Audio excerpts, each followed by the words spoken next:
Сведоци сме на заслепена правда. The trust of the people in the justice system is dangerously low. To compare, in my country, the trust in the judiciary system, in the courts, is nearly 80%. Кои трие раце во оваа навидум политичко-општествена криза? Профитот од ова состојба ќе биде само на естаблишментот и на тие етаблирани ликови. Али Ахмети веќе може да се дефинира како нужно зло од двете страни. Изберете се регионалните контексти во кои Али Ахмети оперираше. Он веќе ја нема таа популарност или симпатија или поддршка ни во Косово, ниту во Албанија. Доколку општеството го има прифатено риторика дека политиката ни е корумпирана, па да не се лажеме, зарем тоа не се однесува и на медиумите. Кои се предизвиците со кои вие како автор се соочувате доколку се одлучите да раскажете вистината? Длабочината на вистината е безцената. Не може да чини. Не верувам дека има таква нешто како цена.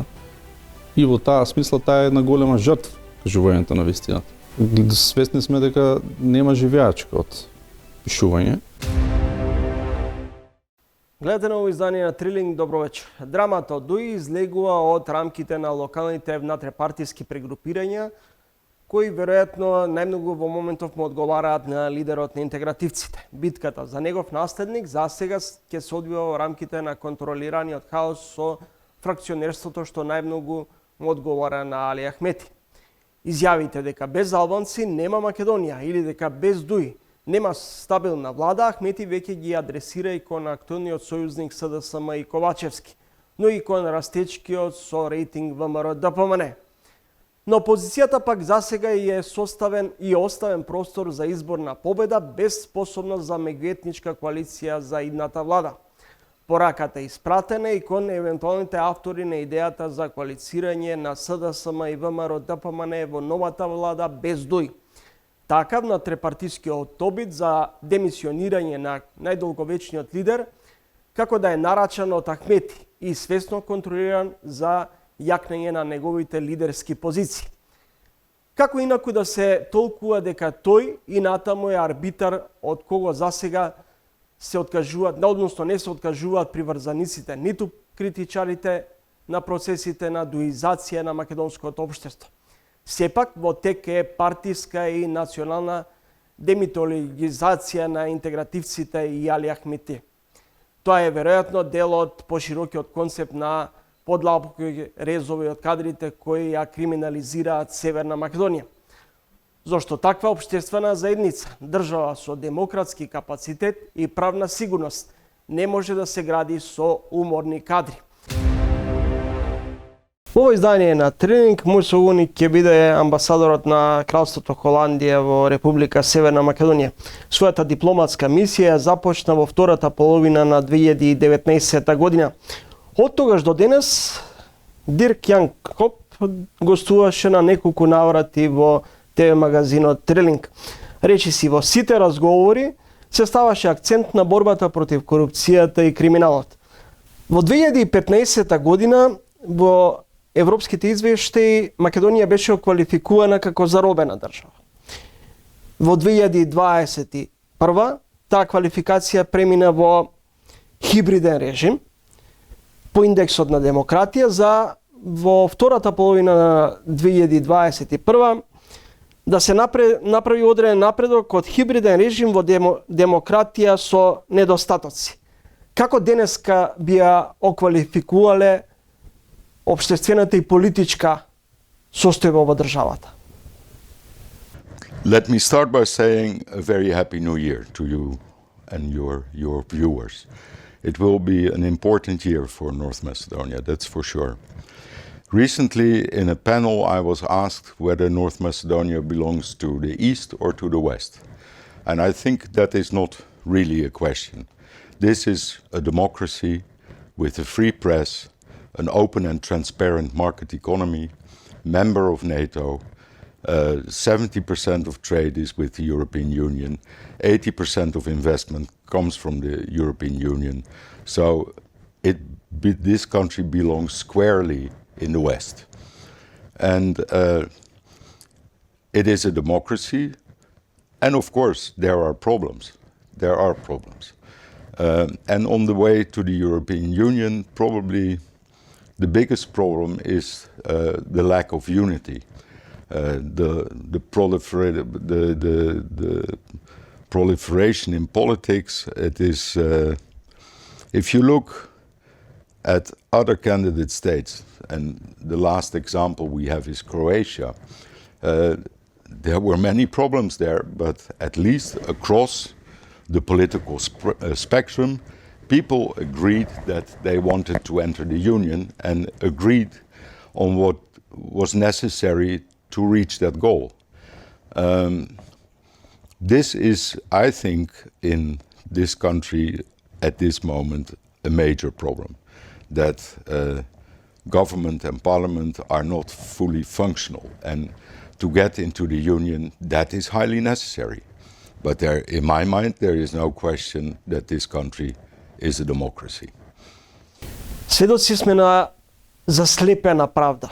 Недоверба во судството, многу висока, поточно речиси, само 8% од македонските граѓани веруваат во македонското судство. Сведоци сме на директни партиски линкови, на судии кои испорачуваат свој сметки, свој барања. Сведоци сме на состојби во кои многу брзо се носат пресуди со сомнителен карактер. Колку ваквата состојба го еродира системот и го подкопува демократскиот капацитет на државата. In a democracy, you need a functioning justice system. The trust of the people in the justice system is dangerously low. To compare, in my country, the trust in the judiciary system, in the courts, is nearly 80% of the people. Here, the trust is very low. That is a problem. People have to trust their own institutions to make them function. But of course, the problem is much deeper. You will remember that in February 2020, so 3 years ago, at the last day of Parliament, laws were adopted that safeguarded the prosecution of the SPO cases. That single event was necessary for my country to decide that North Macedonia could become a member of the European Union. That was February 2020. In March 2020, the European Council decided that it would start the process of making a negotiating framework for accession. In the new methodology, the first cluster is opened that contains the judiciary and human rights. It will also be the last cluster to be closed. So we are watching the processes very carefully. Not only the SPO cases need to be prosecuted, that was for us a condition, but we see a worrying trend that in all kinds of manners, legislation is maybe there but not implemented. The structures are now there largely, but they are not implemented. We run into problems and problems. We have seen, for instance, how the new special prosecutor for organized crime was elected. We see the last very clear example of where you thought things were arranged well, namely the selection by a Danish company of the air traffic controllers, went wrong at the last moment because still people with vested interest tried to interfere with this process. And these are only a few examples. We see many of them, and we really need now that the screening process of the EU has started to see real change in the mentality. These changes that now exist on paper need to become reality, and nowhere sooner than in the judiciary, in the courts, in the public prosecution. And also this means a different approach from government and parliament. where, for instance, the appointment of judges has been blocked for much too long. We did 3 years ago, we financed the research into public appointments, the way people are appointed in public functions across the board, also locally.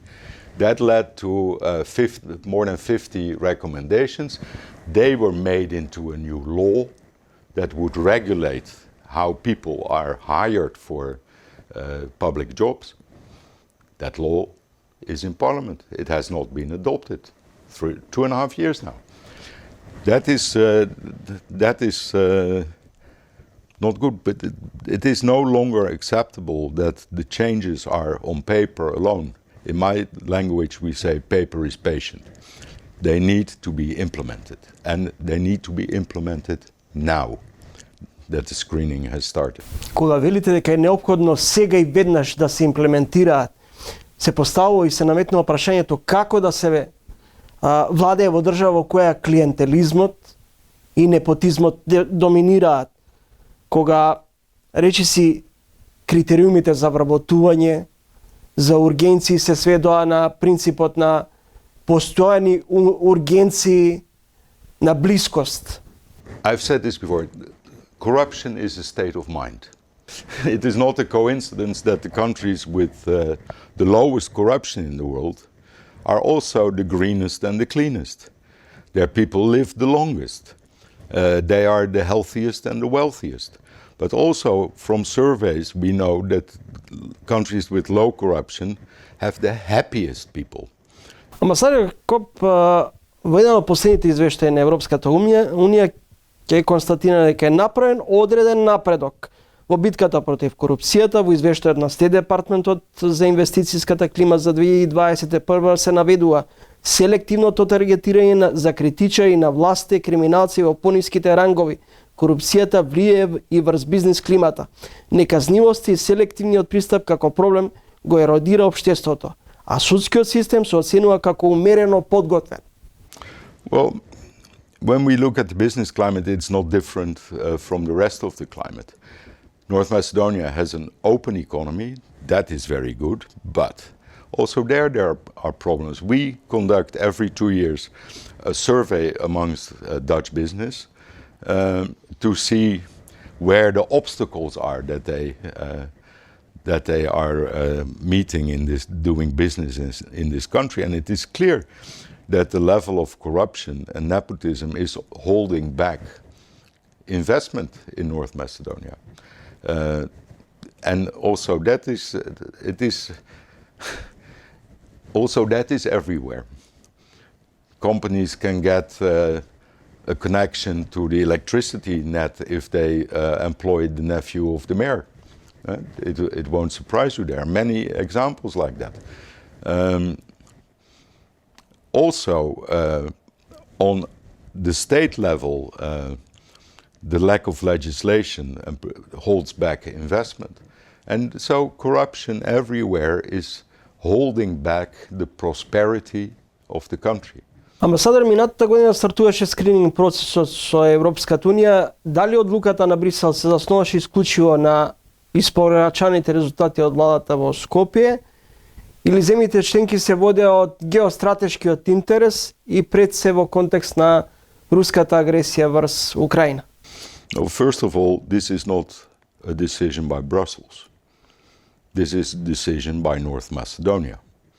Since March 2020, when there was the green light to start the accession, the time was used to create this negotiating framework for accession. That has been delayed quite considerably by the problems with Bulgaria, but the adoption of the negotiating framework in the end this last summer was a decision of North Macedonia, not of Brussels. The European Union faces a large number of issues, like everybody else, but the issues, as you can imagine, are, of course, the war in Ukraine, energy supply, high inflation, quite a considerable refugee problem, we are still not out of the new relationship that has to be built with the United Kingdom. So that is all still there, but it is good to realize that the situation in Ukraine, in our view, does not affect North Macedonia very much. Our view of North Macedonia is still that we want stability and prosperity. That means NATO and EU. And in that sense, our approach has not changed. The approach is that North Macedonia needs to reach the acquis for entering the EU. It needs to meet the conditions to enter there is no shortcut, there is no way around, there is no fast track. The conditions of the acquis are the conditions, and these have to be carried out. And that is the only way North Macedonia will enter the European Union. As always, the Netherlands stands next to North Macedonia to help in this process, to assist in this process, to get the reforms done as effectively and as fast as possible. This year we will celebrate 30 years of diplomatic relations with North Macedonia. That is very nice, but it also shows that it is high time North Macedonia does these reforms and gets it over with. Амбасадоре, Брисел даде зелено светло за старт на диалогот со Европската Унија, но се чини забелешките се однесуваат и кон земјите членки дека е направен своевиден преседан кон една земја кандидат за членство, со тоа што членството или стартот на диалогот со ЕУ го условува со промена на уставот. Дали доколку и се реализираат уставните промени, кој ќе гарантира дека може и под тоа затворање на тоа прашање да се испостават нови барања до властите во Скопје? Well, again, this is not a decision by Brussels. This is a decision by North Macedonia. The text that was put on the table in the end by the French presidency and that contained conditions put in there by the member state Bulgaria were accepted by North Macedonia. For us, they are not part of the negotiating framework, but there is an obligation now on North Macedonia. Is this unique? No, it is not unique. You may remember, no, you're maybe too young to remember, but France blocked the United Kingdom from accession until 1973. Then the Danish blocked Finland, Sweden, and Austria, because the Danes rejected the Maastricht Treaty. This was in the 90s. Italy blocked Slovenia from accession until the issues were resolved that had to do with ownership issues from the Second World War.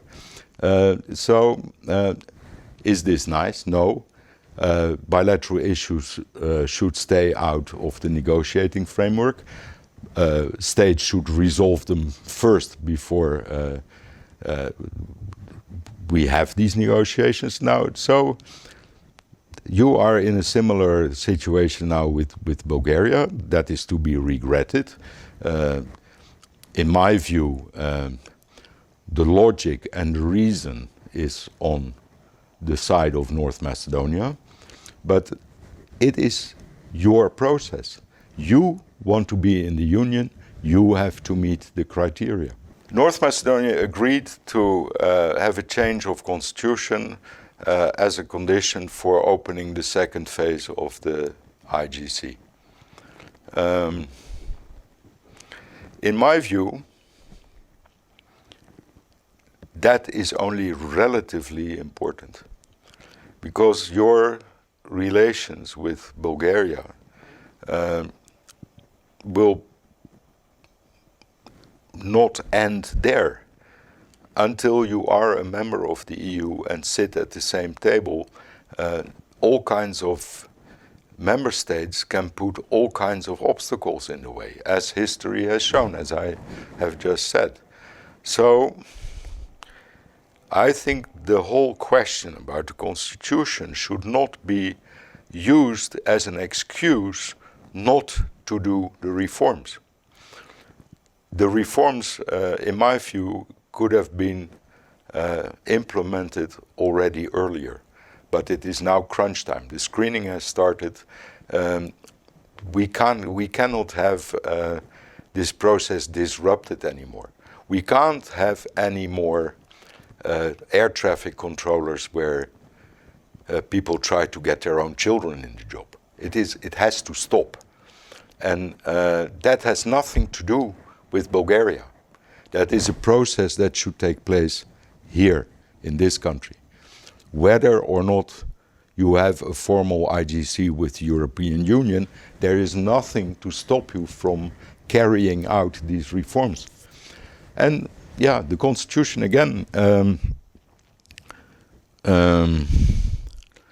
this is a matter of working together, for the government and parliament to work better together. If you all want, and they all say they want to be in the European Union, then they should show us that they want to be in the European Union, opposition and government. And it can be done. It is not that difficult to change the constitution, the preamble, and it is also not that important. You already have a number of minorities written into the constitution. So one extra shouldn't be a problem. Parties say it's not a problem. The Bulgarians will be happy.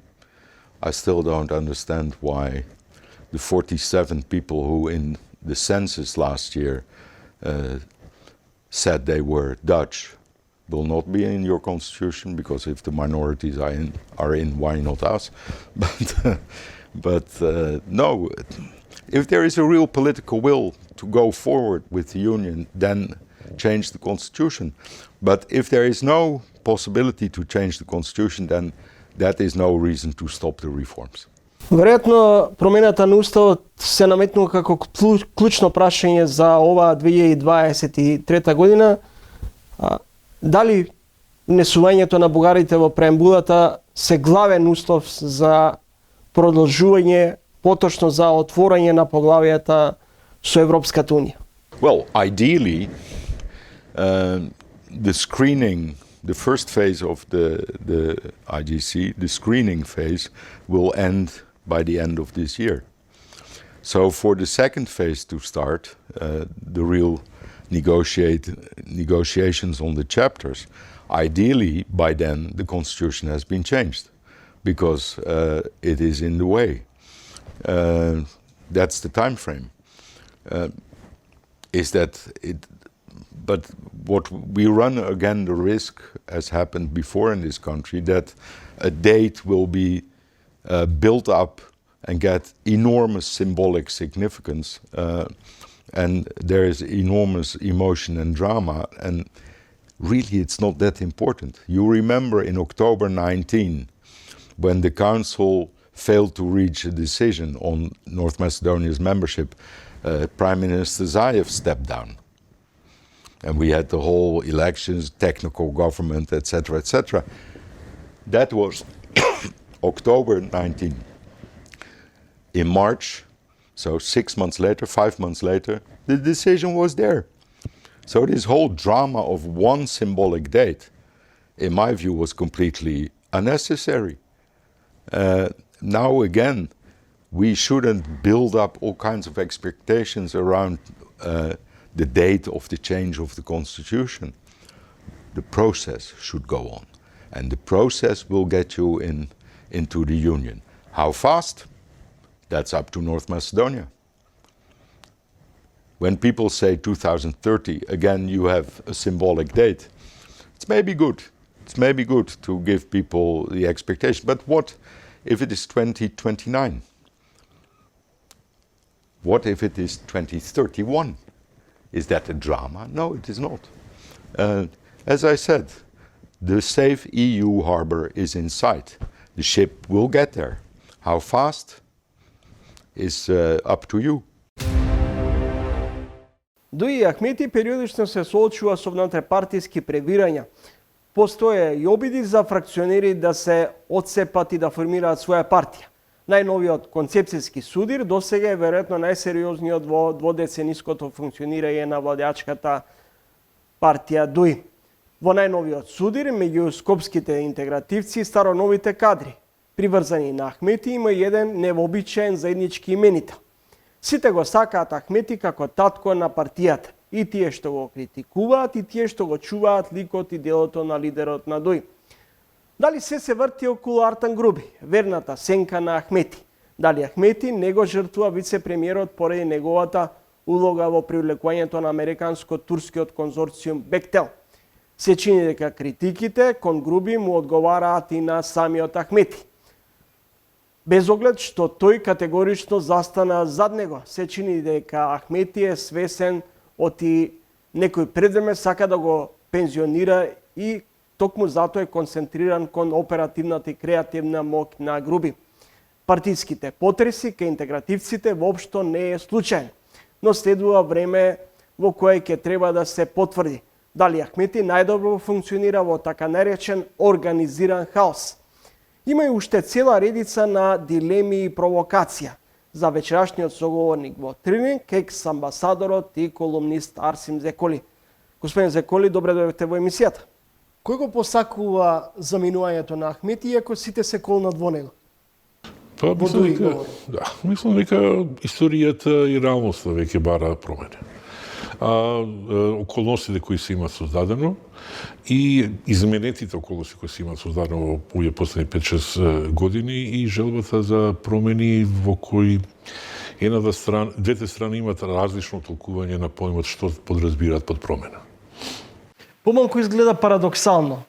Едното крило кое е блиско до Ахмети и второто кое е фракционерско, а е предводено од Изет Меджити, подпредседателот на интегративците, кои во исто време трчаат на ист терен, а при тоа ги анимираат и убедуваат своите поддржувачи што е добро, а што е погрешно во политиките кај интегративците. Но заеднички именител е дека и натаму Али Ахмети е најдоброто решение за ДУИ. Али Ахмети веќе може да се дефинира како нужно зло од двете страни. Но за да се разберат позициите на овие актери, треба да се разбере прво сценаријето. Во ДУИ, а исто така и во другите партии, треба да се врати во 2015 и 16 и напливот на нови ликови во политичката сцена, во кои ни го испорача тоа што го баравме, нови ликови. Но не баравме тогаш подобри ликови или поспособни или поуспешни или подокажали, уште помалку подемократски. Ако погледнете, станува збор за суди на некои генерации, од една страна старата генерација на тие огнените во ДУИ или пак на бранковистите во СДСМ или на груевистите во ВМРО ДПМН. Од другата страна една генерација на нови ликови, дали се тоа Груби и Османи, релативно кажано, дали е тоа Таравари, дали е тоа Африм Гаши или дали тоа Билал Касами. Во тој аспект имаме еден судир навидум помеѓу старото и новото по таа наша предпоставка дека се што е ново е подобро. Но се случува нешто не само кај нас, туку и во регионот, дека новото не секогаш е подобро. Бидејќи ако го ставиме во контекст што се случува во Албанија, судирот Бериша со Баша, неговиот избраник, судирот во Црна Гора, во која странците инсистираа на Дритана Базовиќ како подобра демократска опција. Ако гледаме што се случува во Босна со новите ликови, гледаме дека промената секогаш не значи на подобро. Понекогаш тоа значи и по-ретроградно враќање.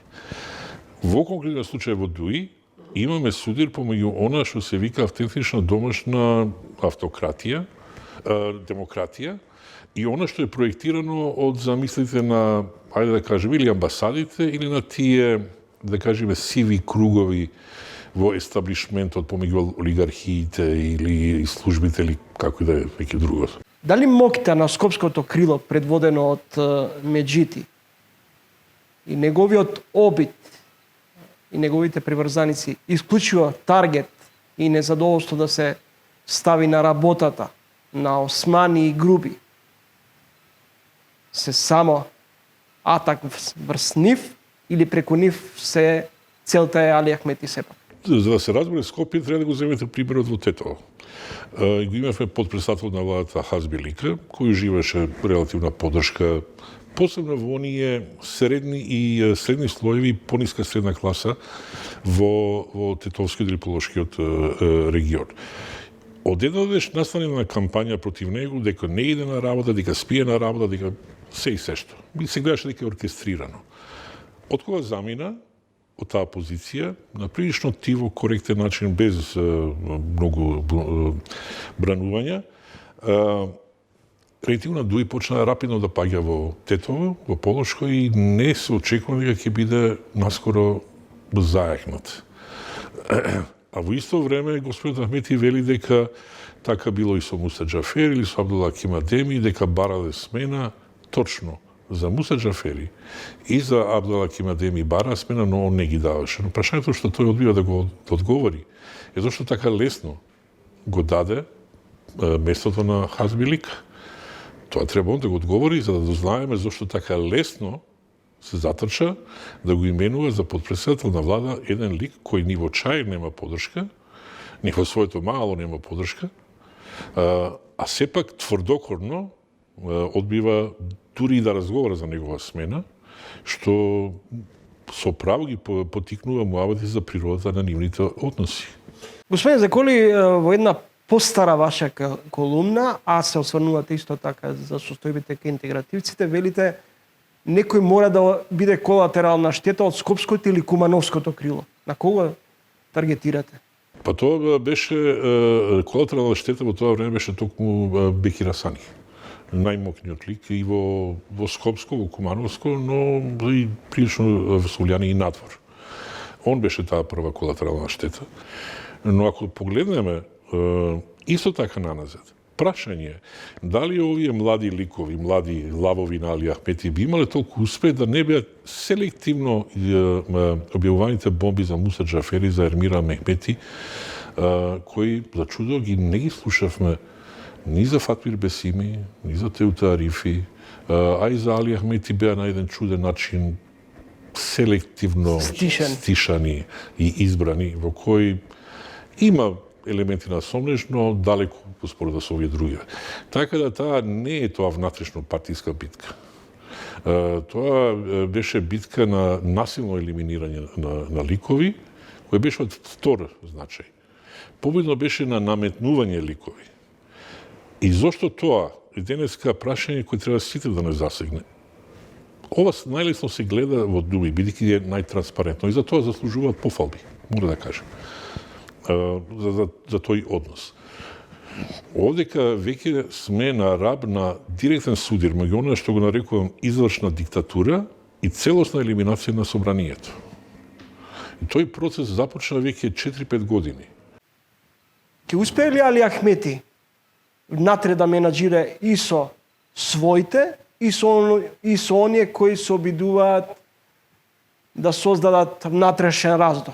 Кога на Али Ахмети му успеваше да со таа негова и троштина ги амортизира незадоволните, ова веќе е сосема поинаква игра. Да се разбереме, Муса Џафери можам, и јас имам лично одредено мислење за него, но во ред, или Изад Меджети, или Блерин Беджети, не се од рагот на заменици министри за одбрана од Струга со 3-4 годишнен педигре во Дуи. Ова се луѓе кои се звали Ахмети од почетокот, од самиот старт. И они сосема добро го знаат кој е модус операнди на Али Ахмети. Второ, ова не се луѓе кои имаат една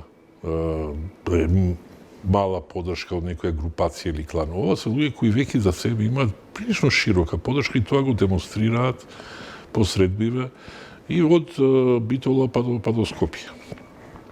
И трето, изберете се регионалните контексти во кои Али Ахмети оперираше. Он веќе ја нема таа популарност или симпатија или подршка ни во Косово, ниту во Албанија. Партискиот лидер кој вели дека не е севернокорејски диктатор, денуве отвори своевидна битка против дел од македонските медиуми, атакувајќи врз нив. Со слична риторика беше и премиерот Ковачевски. Не ви наликувам помалку на времето на Груевски, да ве подсетам дека со атакот тогашен на екс-премиерот Груевски врз медиумите, особено врз А1, започна и падот на тогашниот премиер Груевски. Ова што ќе го кажам, ќе зазвучи како согласност со Ахмети или со Ковачевски, но напротив, мојата критика кон медиумите или така наречената јавност започна уште пред година дена, така да јас претходев. Не дека се фалам, но јас претходев на таа критика. Никој во оваа земја, ни во било која земја, нема амнестија од критика или од одговорност. Јас превземам одговорност за моите зборови, моите анализи, прогнози, точни или погрешни. Така да и медиумите не може да бидат тргнати од таа листа на критики. Ако е неприфатлива цензурата на медиумите, во иста мерка важи за медиумите дека е неприфатлива цензура на политичарите. Доколку медиумите имаат со право да критикуваат партиите за некаков став, жалам, но и медиумите, посебно сега, имаат обврска да ги поднесат и критиките за нивниот однос. Доколку општеството го има прифатено риторика дека политиката ни е корумпирана, па да не се лажеме, зарем тоа не се однесува и на медиумите. Она што е рапидно опаднато е довербата во начин на информирање и давање квалификации за политичките ликови. Не можете вие да барате одговорност, отчетност, објективност од партиите, а при тоа самите, ни своите наслови демонстрирате дека сте уште помалку објективни и кредибилни од политичарите. Следите Трилинг, мој соговорник е поранешниот амбасадор и долгогодишен колумнист Арсим Зеколи. Господин Зеколи, каков расплет очекувате во ДУИ? Веројатно дека интегративците или ДУИ нема да се распадне, бидејќи е добро етаблирана партија и финансиски добро откована, нешто слично како ВМРО, ДПМН и СДСМ. Денове се зборува за формирање на влада со албански партии, со учество на ВМРО, ДПМН и СДСМ, но без во неја да партиципираат интегративците. Очекува дека е на друга која ќе ми цитирате, ќе ве подсетаме, ова е дека до 2013 или 2014 во која за ДУИ реков дека за да ја разберете партијата на Али Ахмети сега, но и за да ја разберете генезата на СДСМ и на ВМРО, ДПМН, треба да гледате кум 1, 2 и 3. А тоа е на почетокот емигрантите од Италија пред Втора светска војна.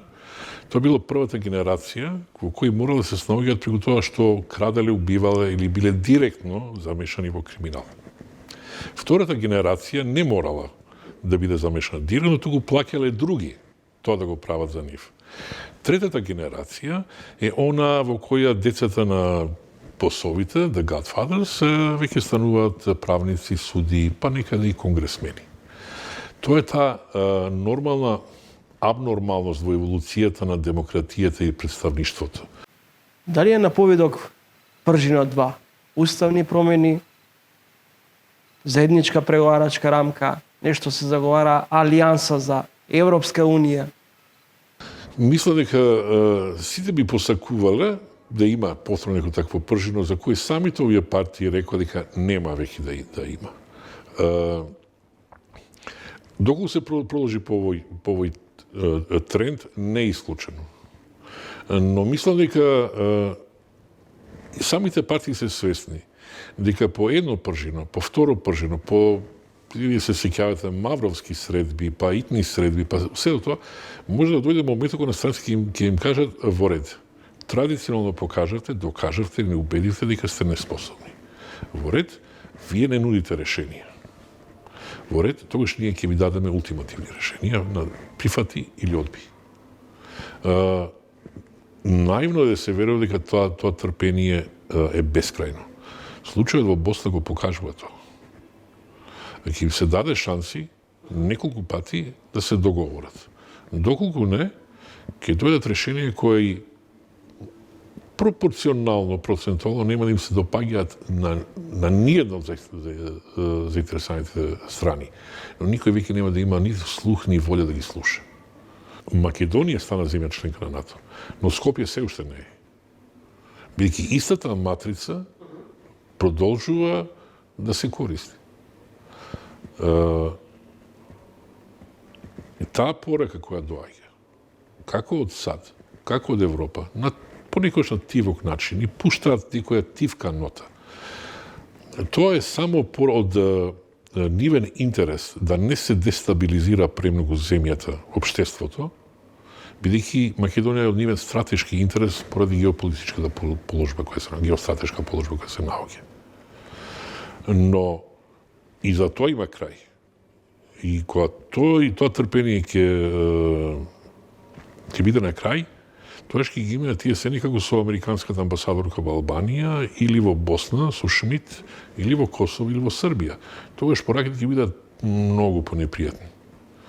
Господин Зеколи, Соединените американски држави токмат нова црна листа, високи функционери на Стейт департментот беат во земјата, после Груевски и Мијалков, кои беа последни ставени на црната листа на Стейт департментот, сега се наметнува прашањето кој се и кој би можел да се најде на црната или на црната листа на официјален Вашингтон во ситуација во која постојано добиваме критики за клиентелизам, непотизам, корупција, криминал, за нефункционален правен систем, за судство кое е целосно еродирано. Вие познавате дека сум прилично јасен.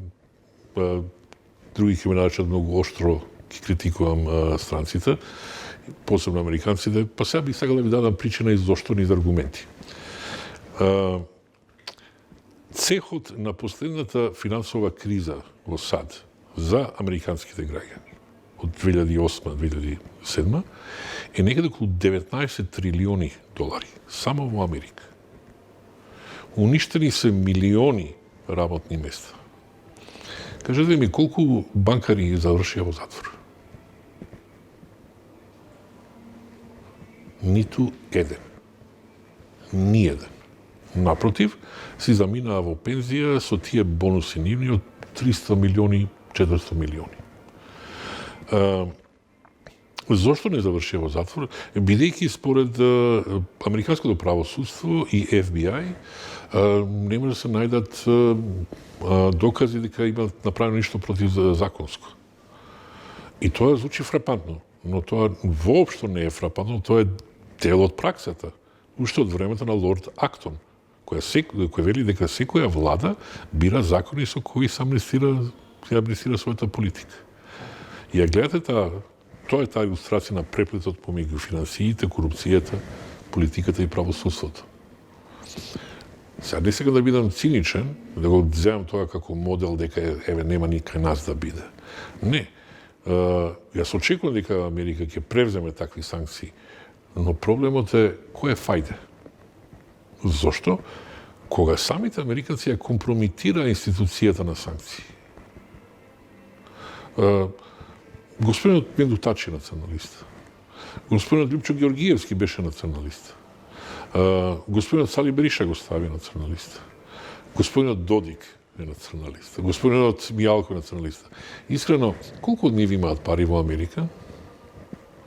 И колку се потресени од тоа што немаат, можеби, на некоја виза електрон да стават, не знам колку илјади евра. Ефектот кој е? Што мака видоа од тоа што се они националисти? Никаква. Тоа е од политички или дипломатски или правен аспект. Вториот од психолошки аспект. како јавност, како јавни ликови, треба да почнеме да зборуваме нешто за што може да ги мотивира луѓето да се бават со политика. А во овој пристап на меѓународната заедница гледаме многу стапови, кои не се толку тешки по плеката на овие наши политичари. Но не гледаме некои инцентиви, не гледаме шаргарепи веќе за граѓаните. Секој зборуваме за големи политики, големи проекти. Зборуваме за изградба на автопат од Блаце до Ќафасан и се до тоа. Во ред. Но кога ќе почне да зборуваме за патниците во тие коли кои идат од едно на друго место? Кои трие раце во ова навидум политичко-обштествена криза? Профитот од ова состојба ќе биде само на естаблишментот и на тие етаблирани ликови. И така ќе остане се додека не се создаде еден обштествена состојба и енергија која ќе прифати она што ни е насушно потребно. А тоа го приметуваме во Косово. Сега го гледаме Курти и Османи како некои чудни феномени. Никој не навлегува тоа да ги анализира зошто се толку популарни. Да, бил во затвор, бил во ова. Албин Курти е припадник на средната класа. Исто и Виоса Османи. Не е припадник на лумпен пролетаријатот кој отиде во војна и, како што еден Ивен командант сега го кажа, некни за ово тоа што ние го направивме, требаше да гласат уште 400 години. Нито е припадник на таа стара постјугословенска елитистичка црвена буржуазија. Тоа е феноменот на Курти и на Османи. Тие се продукт на средната класа, на реалната потреба на граѓаните. А тоа е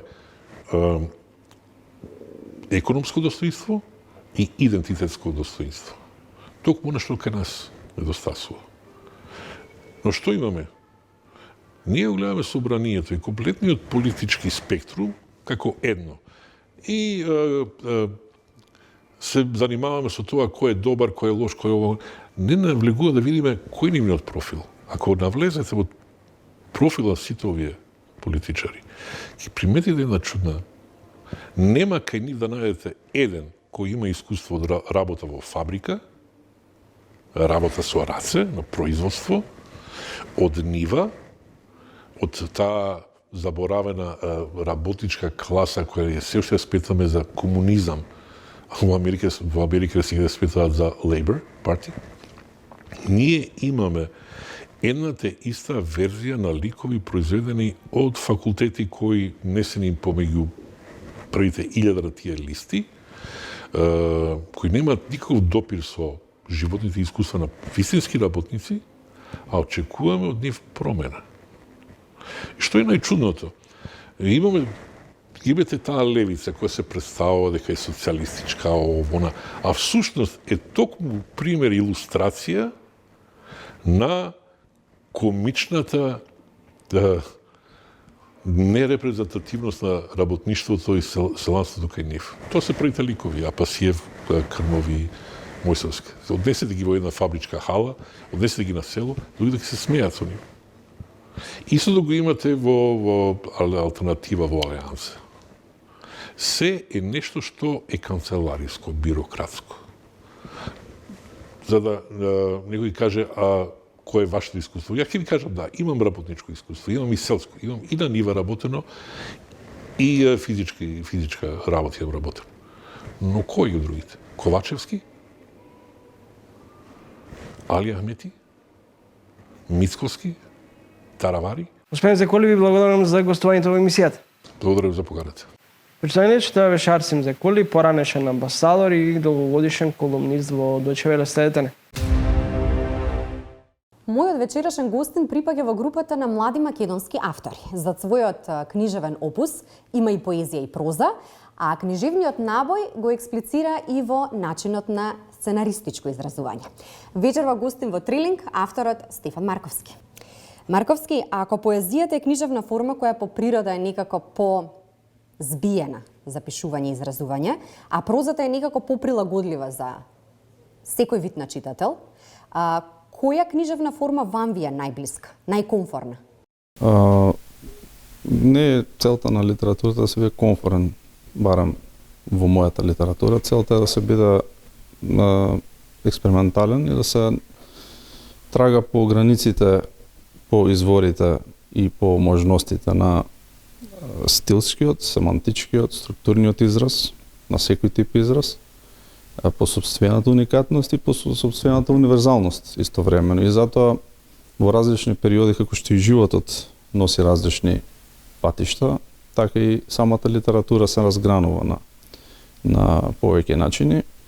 И во неколку прилики сум кажал дека не е толку важен самиот жанр или книжевен вид при самото пишување, туку е многу попресудно она што го носиме како приказна ние, а кое што го пренесуваме како приказна до самиот читател. Така што еве, ако треба да извеам нешто, ќе кажам дека приказната која што се содржи во секој наврат е најзначајна. Во однос на вашите приказни, вие сте автор на романи, збирки раскази, голем број на трудови. Во една прилика за себе велите дека сте концентриран постигнувач по незапишаните вистини. Како се доаѓа до вистината овие денови? Тешко се доаѓа до вистината, меѓутоа ние си ја имаме во нас онаа вистина која што нам не одговара, сега колку таа се поклопува со она, сепак јас верувам дека има една објективна вистина, која што можеби не е идеална, не е апсолут, меѓутоа си постои. Тоа зависи од нашите граници на задоволување во тој посег, нели? Така што пред се верувам дека имаме наша перцепција која што на свој начин се ја изразуваме. Понегош мас медиумите тоа знаат да го прераскажат како следија својата вистина, како да има милион вистини, па сега секој си ја кажува својата. Јас сепак сум малку по-традиционален во тој поглед. Сепак сакам да верувам дека има нешто што е една вистина, а ние си ги кажуваме нашите перцепции со одредена длабочина во однос на истата. Кои се предизвиците со кои вие како автор се соочувате доколку се одлучите да раскажете вистината? Длабочината на вистината е безцената. Не може да чини. Не верувам дека има таква нешто како цена. И во таа смисла таа е една голема жртва, кажувањето на вистината. До крај кажување. Сега, колку е тоа валидно во очи на книжевната критика, книжевната публика, и верувам дека и во другите уметности постои една таква еквиваленција, значи ликовната критика публика, музичката критика публика и така натаму. Колку тоа валидно зависи од некој дух на времето во кој што живееме, некои тенденции и слично. Практично една голема саможртва, накратко кажам. Вашиот последен роман, Анатомија на бумбарот, е една приказна која што е раскажана од машка и женска перцепција. Но она што е очигледно е дека преку овој роман вие побудивте голем интерес и големо внимание. Минатата година беше прогласен за најчитан на електронската платформа на Амазон. Што значи овој интернационален пробив? Дали наметна една своевидна поголема, да речеме, книжевна одговорност? Се разбира дека да, одговорноста е пред самиот автор, кон неговиот книжевен, но и кариерен пат, да речеме, затоа што само себе обсервацијата во литературата може да долови подобрување. Значи, не само тоа, меѓутоа тоа е една од клучните алатки за таа работа. Ако ја споредиме природата на литературата со природата на музиката и филмот и другите уметности, ќе забележиме дека таа е доста поинтровертна. Доста е по-свртена кон себе си, дури и че самиот читател, кога чита книга, развива на некој начин поинтимен однос, затоа што станува збор за контекст директно со текстот. Еден читател може да чита една книга. Не станува збор за колективно читање. Слично, кога авторот е сам со себе, со своите мисли, кога ги растопува на хартијата и кога буквално вади дел од својата душа на таа хартија, ја изнесува искрено на еден сепак префинат начин. Каков е статусот на авторите денеска во Македонија? Мислам дека читателите и гледачите на оваа емисија се прилично свесни дека македонските автори се доста поценети од нив самите. Ние сме веројатно во голема мера виновни за тоа, во најголема. Меѓутоа тоа е една заплеткана мрежа каде што е тешко да се најде преизворот, да покажуваме со прст кој е виновен и така натаму. Значи, за разлика од минатото кога авторите можеле да живеат од своите текстови, од една статија, да речеме, во едно книжевно списание, кое што била еквивалентна на плата. Меѓутоа тие не објавувале само во едно списание, објавувале во повеќе, плюс работеле некоја редовна работа, доколку се споредуваме на еден таков начин со другите, нели, да одам контра претходното прашање. Свесни сме дека нема живеачка од пишување. Меѓутоа, статусот не зависи само од тоа.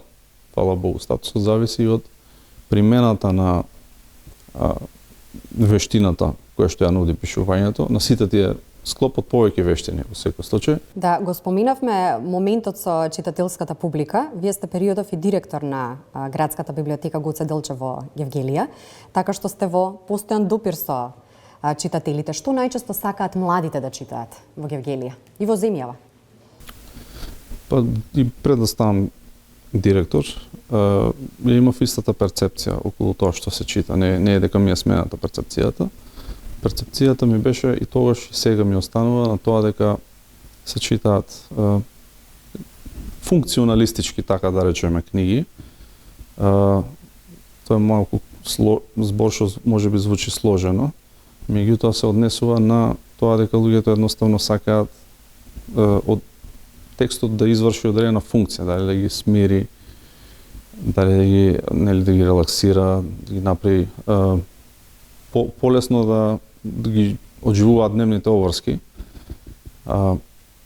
Поминати се тие времења кога луѓето доаѓале за да читаат филозофска литература со големи прашалници околу нивната глава додека зјапаат во тие тешки листови хартија. За жал, еве можам слободно да кажам дека многу мал број луѓе досега дошле во библиотеката со желба да прочитаат потежок, да го наречеме така, тип литература. Меѓутоа, како што и целта на уметноста и покрај сите глобални тенденции да не се предаде во таа сеопфатна борба, значи да ја задржи својата вехементност и својата упорност, сметам дека истото тоа треба да прават институциите колку што можат. Така и ние поведовме една акција за заживување на македонските книжевни класици со библиотеката. Книги од типот на Црвениот коњ, Црно семе, Послание од Блаже Конески и некои други книги. Поведовме тие книги да бидат бесплатно достапни до членовите на нашата библиотека. Книги кои што се со своја посебно место во историјата на македонската литература на 20 век. Овде се вклучени книги од 19 век и ќе оставиме на времето да покаже колку ќе се зголеми интересот за читање на тие книги, кога се веќе направени да бидат на таков начин достапни. Ако под инспирација се толкува моменталниот нагон за пишување, колку сте инспирирани последниот период или сите оние глобални случувања кои што се околу нас прават некако да ви биде тесно во сопствена кожа? Не е ради глобалните збеднувања, колку што е заради фактот дека работните ангажмани не ми дозволуваат да располагам со истото слободно време со кое сум располагал претходно. Оние 15 минути слободно време што ги имам во неделата за пишување, ги користам за да се посветам на еден ракопис кој што го имам осмислувано околу 2 години уназад. Така, буквално за моја душа го пишувам, не ќе видиме како ќе резултира сето тоа. Ви благодарам за вечерашното гостување во Трилинг. Благодарам на вас. Толку за вечерашното издание на Трилинг. Ви благодарам на вниманието и ви закажувам нова средба за 7 дена во исто време, петок 20 часот и 45 минути, а во меѓувреме читајте на трилинг.мк. Инаку емисијата се реемитува и на нашите регионални телевизии. До тогаш, довидување.